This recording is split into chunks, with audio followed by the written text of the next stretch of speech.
शिंदखेडा तालुक्यातील मालपूर परिसरातील पश्चिम किनारपट्टीवर असलेल्या अमरावती मध्यम प्रकल्पात यंदा पावसाळा सुरू झाल्यापासून आतापर्यंत 52% जलसाठा झाला। यावर्षी प्रकल्पाच्या परिसरात कमी पावसामुळे नदी नाले वाहून निघाले नाहीत, त्यामुळे या प्रकल्पात यावर्षी निम्मावरच जलसाठा तयार झाला।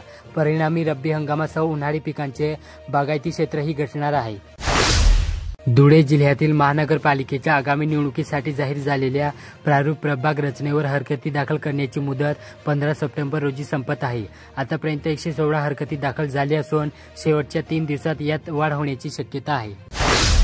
धुळे शहरातील जुने आग्रा रोडवर हॉकर्सना व्यवसायांसाठी थांबण्यास परवानगी द्यावी या मागणीसाठी लोट गाडीधारक किरकोळ विक्रेत्यांचे उपोषण तीव्र झाले।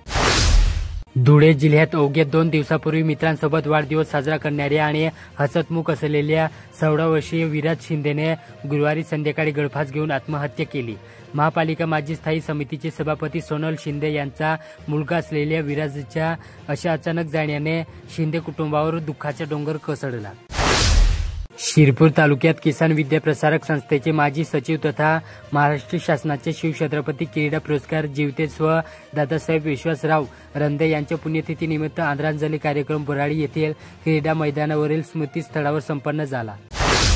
शिरपूर तालुक्यातील बोरखेडा येथील रहिवासी असलेले वृक्षमित्र शिवाजी राजपूत यांना क्रांतीसूर्य समाजरत्न कार्य गौरव पुरस्कार देऊन त्यांच्या शिरपेचात मनाचा तुरा रोवला।